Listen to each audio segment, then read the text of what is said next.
तो मूवी शुरू होती है कुछ घने जंगलों के एक बीहड़ से। उन्हीं जंगलों में कुछ आदिवासी कबीले भी रहा करते थे जो जीने के लिए शिकार किया करते थे। जिसके बाद हम एक लड़की नारू को देखते हैं जो उसी कबीले से होती है और जिसके साथ उसका पालतू कुत्ता सरी भी होता है। वो दोनों एक दिन जंगलों में शिकार के लिए निकले होते हैं जहां उन्हें जंगलों में एक हिरन दिखता है। वो और सरू दोनों मिलके उस हिरन को मारने और उसका शिकार करने के लिए काफ़ी देर से उसका पीछा कर रहे होते हैं। उसी बीच नरू को आसमानों से कुछ बादलों के गड़गड़ाने की आवाज़ सुनाई देती है। वो आगे बढ़ के देखती है तो बादलों से गुजरता हुआ एक एयरक्राफ्ट दिखता है। यहाँ नारू का भाई ताबे उसे शिकार करना सिखा रहा होता है कि वो कैसे शिकार कर सकती है। उसी बीच नारू ताबे से कहती है कि उसने आज आसमान में कुछ अजीब देखा है और वो उसका शिकार करने के लिए तैयार है। लेकिन ताबे उसे कहता है कि वो अभी शिकार नहीं कर सकती, वो इन चीज़ों के लिए अभी पूरी तरह से तैयार नहीं है।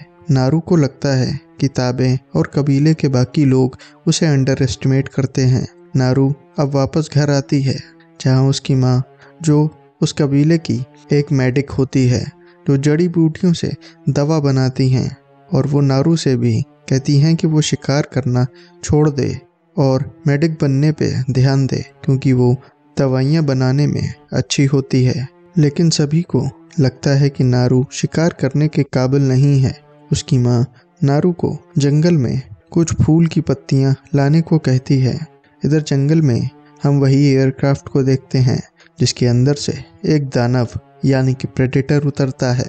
अब नारू यहाँ जंगल में अपनी माँ के कहने पे फूल की पत्तियाँ लेने के लिए आई होती है। तभी वो देखती है कि कबीले के कुछ लोग जंगल में अपने एक दोस्त पूही को ढूंढ रहे होते हैं।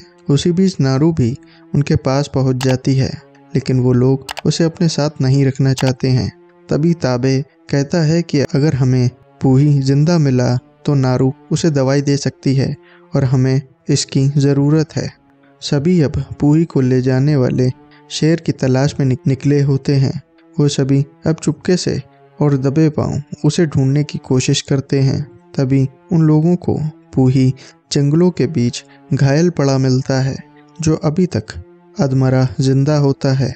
नारू अपनी जड़ी बूटी के इस्तेमाल करके पूही के जख्मों पे दवाई लगाती है और बाकी सभी लोग पूही को यहाँ से ले जाने के लिए तैयारी करते हैं। इस सब को करते करते उन्हें काफ़ी अंधेरा हो जाता है।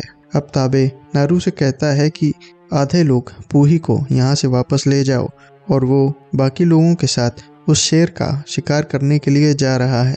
नारू अब पूही के साथ वापस घर के लिए निकल जाती है। उसी बीच रास्ते में चलते चलते नारू को जंगल में कुछ अजीब से पैरों के निशान दिखते हैं। वो उसे देख के समझ जाती है कि जंगल में कुछ ठीक नहीं है। कबीले के बाकी लोगों को लगता है कि वो भालू के निशान हो सकते हैं, लेकिन नारू कहती है कि भालू के इतने बड़े निशान नहीं होते हैं और उसे ये बात तुरंत ताबे को बतानी होगी। अब नारू एक कबीले वाले के साथ दोनों उसी वक्त ताबे को ढूंढने निकल जाते हैं। रास्ते में नारू को फिर से कुछ पैरों के निशान दिखते हैं। अब नारू को ताबे मिल जाता है। नारू उसे बताती है कि उसने जंगल में कुछ पैरों के बड़े से निशान देखे हैं। ताबे को भी लगता है कि वो निशान केवल भालू के ही हो सकते हैं। नारू कहती है कि वो बहुत बड़े और अलग से हैं। ताबे कहता है कि अभी हम शेर के इलाके में हैं और हमें उसे मारना ही होगा। अब वो लोग घात लगाकर बैठे होते हैं। नारू कहती है कि हम शेर को लालच देंगे और हम पेड़ पे उसका इंतज़ार करेंगे। ताबे भी कहता है कि ठीक है, हम तुम्हारे तरीके से ही करेंगे। वो नारू से कहता है कि यही मौका है अपने आप को साबित करने का। जब शेर आएगा तो तुम्हें उसको मारना होगा। अब नारू और बाकी सब शेर के लिए चारा लगाते हैं और खुद उसको मारने के लिए पेड़ पे बैठ के इंतज़ार करने लगते हैं। तभी शेर आके एक आदमी को पकड़ लेता है। नारू पेड़ पे होती है और अपने धनुष निकाल लेती है। शेर अब धीमे धीमे उसके पास आता है, लेकिन नारू ज़्यादा पीछे नहीं जा सकती थी। शेर अब उस तक पहुंच जाता है कि तभी नारू पेड़ से नीचे गिर जाती है और बेहोश हो जाती है।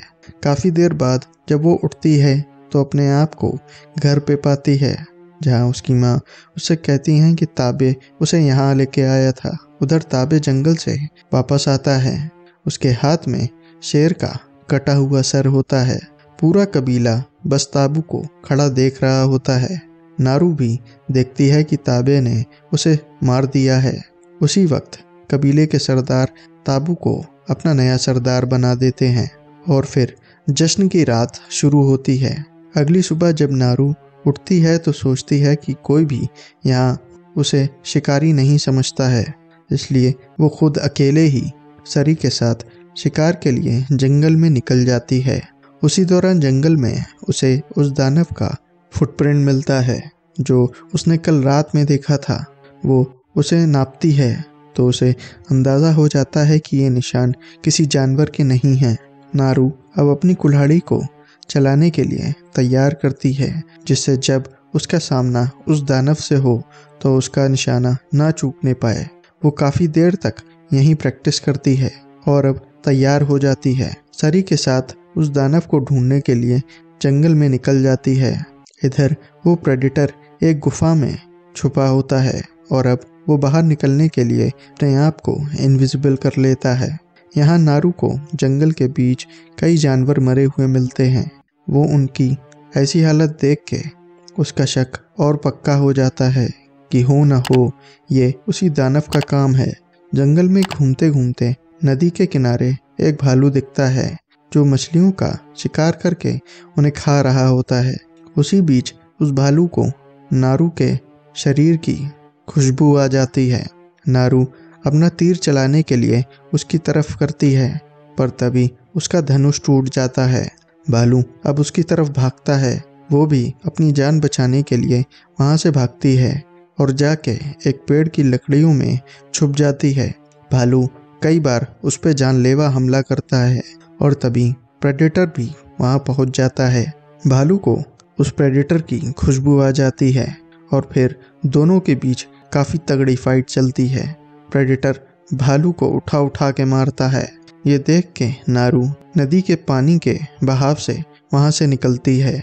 नदी के किनारे से बाहर पहुँच के नारू को अब कबीले के कुछ लोग मिलते हैं। वो उन्हें बताती है कि उसने पैर के निशान वाले दानव को देखा है जिसने एक भालू को मार दिया है, लेकिन कोई भी उसकी बात पे भरोसा नहीं करता है और उसे ज़बरदस्ती वहाँ से घर चलने को कहते हैं। अब वो प्रेडेटर भी उसी इलाके में होता है और वो वहाँ मौजूद सभी लोगों को स्कैन कर लेता है। अब उन लोगों को वहाँ किसी चीज़ की हरकत लगती है। सब अब अपने अपने हथियार लेके तैनात हो जाते हैं, लेकिन उन्हें वहाँ बस कुछ हिलता हुआ दिखता है।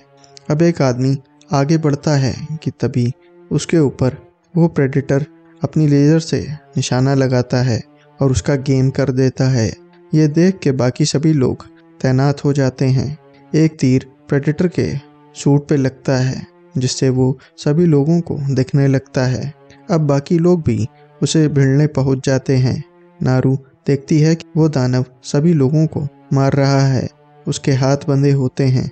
वो अपने हाथ खोल के सीधा वहाँ से भागती है। प्रेडेटर भी तेजी से उसका पीछा करता है, लेकिन भागते भागते नारू का पैर एक हुक में फंस जाता है जो शिकार पकड़ने के लिए इस्तेमाल किया जाता था। वो उसे खोलने की कोशिश करती है कि चोरों का एक ग्रुप उसे पकड़ लेता है और नारू को अपने पास कैद कर लेता है। नारू जब बेहोशी से उठती है तो देखती है कि वो उन चोरों की कैद में है। तभी उनमें से एक आदमी नारू के पास आता है और उससे पूछता है कि उसने जंगल में क्या देखा। वो बताता है कि वो दानव एक शिकारी है जिसे सबसे ताकतवर चीज़ की खोज है। उसने तुम्हारे सभी लोगों को मार दिया है। तभी वो लोग ताबे को कैद में से निकालते हैं। इन लोगों ने उसे भी बंदी बना रखा था। अब वो चोरों का ग्रुप उस प्रेडेटर को पकड़ने के लिए ताबे और नारू को एक पेड़ से बांधकर उन्हें चारे की तरह इस्तेमाल करते हैं, ताकि जब वो प्रेडेटर आए तो वो लोग उसे पकड़ लें। वो लोग दूर से उन पे निशाना लगाए बैठे होते हैं। उसी बीच पीछे से वो प्रेडेटर आता है और उसके साथियों मारे जाते हैं। वो प्रेडेटर उनके पास भी पहुंच जाता है। ताबे और नारू उसी पेड़ में बंधे होते हैं। इधर वो सभी लोग उस दानव को एक शिकंजे में फंसा लेते हैं और फिर बाकी सभी छिपे हुए लोग भी अब बाहर आते हैं।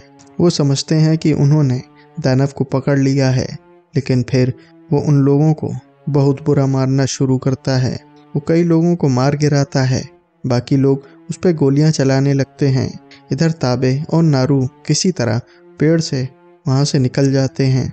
प्रेडेटर एक तरह का बॉम्ब लगाता है जिससे बाकी लोग भी मर जाते हैं। नारू अब वहां से निकलकर उसी जगह पहुंचती है जहां कल रात वो बंदी बनी थी। उसकी कुल्हाड़ी और सरी वहीं थे। कई चोर उस पर हमला कर देते हैं, लेकिन नारू के पास भी कुल्हाड़ी होती है। तभी वो प्रेडेटर भी उसके पीछे वहां पहुंच जाता है और बाकी बचे लोगों को ढूंढने के लिए पहुंच जाता है। ये सब नारू छुपकर देख रही होती है। तभी सरी भौंकता हुआ दानव के पास जाता है। प्रेडेटर उसका सर खोलने ही वाला होता है कि ये सब नारू देख रही होती है कि उसी पल ताबे घोड़े पे बैठ के प्रेडेटर पे वार कर देता है, जिसकी वजह से उसका एम लगने वाला हेलमेट नीचे गिर जाता है, जिससे वो प्रेडेटर अब निशाना नहीं लगा पाता। नारू समझ जाती है कि अब उसे क्या करना है। वो दानव लगातार ताबे पे हमला करता है, लेकिन वो उसे नहीं मार पाता। नारू अब एक गन में बारूद भरती है। प्रेडेटर अब अपने हेलमेट लगाता है कि तभी ताबे एक भाला उसके अंदर कर देता है। वो उसे मारना शुरू करता है कि उसी बीच वो दानव इनविजिबल हो जाता है। ताबे और नारू हथियार लेके तैयार रहते हैं, लेकिन इस बार प्रेडेटर ताबे को मार गिराता है। नारू ये सब देख रही होती है और वो उसे मार देता है। ताबे के मरने के बाद नारू अब नदी के किनारे बैठी होती है। तभी नदी के उस पार उसे एक आदमी दिखता है जो उन चोरों का सरदार होता है और काफी जख्मी हालात में होता है। नारू को अब एक आइडिया आता है। आधी रात में जब वो आदमी सो रहा होता है, नारू उसके पास पहुंचती है। वो नारू को देख के अपने सामने पड़ी गन की तरफ बढ़ता है। वो उसे चारे की तरह इस्तेमाल करती है। हाथ में गन देख के प्रेडेटर अब उसे उस आदमी के पास आने लगता है। वो नारू के पास से निकल करके उस आदमी को मार देता है। पीछे से नारू भी अपनी गन से दानव के गोली चलाती है, जिससे उसका एम करने वाला हेलमेट फिर से गिर जाता है। नारू अब तुरंत उस हेलमेट को उठा के लेके वहां से भाग जाती है। अब वो प्रेडेटर नारू के पीछे पड़ जाता है। वो उसके हेलमेट को एक जगह सेट करती है। प्रेडेटर उसके पीछे आता है जहां नारू उस पे पेड़ पर से हमला कर देती है और अब यहाँ शुरू होती है फुल फाइट सीक्वेंस, जहां नारू प्लान बना के उसको बहुत जख्मी कर देती है। वो भी नारू को बहुत मारता है, लेकिन वो प्रेडेटर को एक दलदल में फंसा देती है जहां उसका हेलमेट सीधा उसके सर को टारगेट करता है और एक ही वार में प्रेडेटर का द एंड हो जाता है।